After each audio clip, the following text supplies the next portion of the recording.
আর যারা আমাকে নির্যাতন করেছিল তারা সবসময় থ্রুলি হিন্দিতে কথা বলতো। তারা যে বাংলাদেশি এটা বুঝাই যেত না, এবং তারা বাংলাদেশিও না। ওরা আমাকে 5 দিন গুম করে রেখেছিল। সেখানে আমাকে 5 দিন নির্যাতন করেছিল।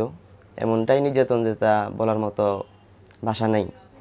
আর যারা আমাকে অভিযোগ ছিল সে হচ্ছে রাষ্ট্রীয় অখণ্ডতার এগেনস্টে কাজ করেছে, সার্বভৌমত্বের এগেনস্টে কাজ করেছে।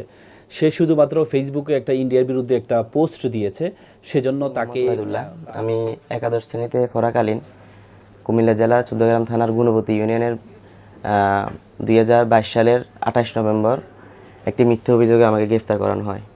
পরবর্তীতে সেখান থেকে চৌদ্দগ্রাম থানায় 2 দিন রাখার পরে আমাকে কাউন্টার টেরোরিজমে স্থানান্তর করা হয়। ওরা আমাকে 5 দিন গুম করে রেখেছিল। সেখানে আমাকে 5 দিন নির্যাতন করেছিল। এমনটাই নির্যাতন যে তা বলার মতো ভাষা নেই। আর যারা আমাকে নির্যাতন করেছিল তারা সবসময় থ্রুলি হিন্দিতে কথা বলতো। তারা যে বাংলাদেশি এটা বুঝাই যেত না, এবং তারা বাংলাদেশিও না।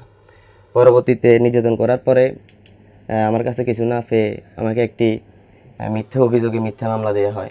ডিজিটাল নিরাপত্তা আইনের সন্ত্রাসী কর্মকাণ্ডের একটি মামলা দেওয়া হয়। পরবর্তীতে আমাকে কারাগারে প্রেরণ করা হয়। দীর্ঘ 8 মাস কারাগারে থাকার পর আমার আইনজীবী আল মামুন রাসেল ভাইয়ের সহযোগিতায় আমি জামিনে মুক্তি পাই। দীর্ঘ 2 বছর এই মামলার পিছনে সময় ব্যয় করার পর আল মামুন ভাই, আমার আইনজীবী আল মামুন রাসেল ভাইয়ের সহযোগিতায় আমি আজকে আমার মামলা থেকে নিষ্পত্তি পাই। ওবায়দুল্লাহ 16 বছরের একটা শিশু, তাকে দীর্ঘ 8 মাস জেলে রাখা হয়েছে। তার বিরুদ্ধে একটা মিথ্যা মামলা দেওয়া হয়েছিল, ডিজিটাল নিরাপত্তা আইন এবং হচ্ছে সন্ত্রাস বিরোধী আইনে একটা মিথ্যা মামলা। তার বিরুদ্ধে অভিযোগ ছিল সে হচ্ছে রাষ্ট্রীয় অখণ্ডতার এগেনস্টে কাজ করেছে, সার্বভৌমত্বের এগেনস্টে কাজ করেছে। সে শুধুমাত্র ফেসবুকে একটা ইন্ডিয়ার বিরুদ্ধে একটা পোস্ট দিয়েছে, সেজন্য তাকে তার গ্রামের বাড়ি থেকে তাকে গ্রেপ্তার করা হয়। ছেলেটি তখন একাদশ শ্রেণীর ছাত্র ছিল। দীর্ঘ 8 মাস তাকে কারাগারে রাখা হয় এবং তাকে গুম করে রাখা হয়। 5 দিন গুম করে রাখা হয়। তাকে চরম নির্যাতন করা হয়েছে। চরম নির্যাতন করে তাকে এই মিথ্যে একটি মামলা দেওয়া হয়েছিল।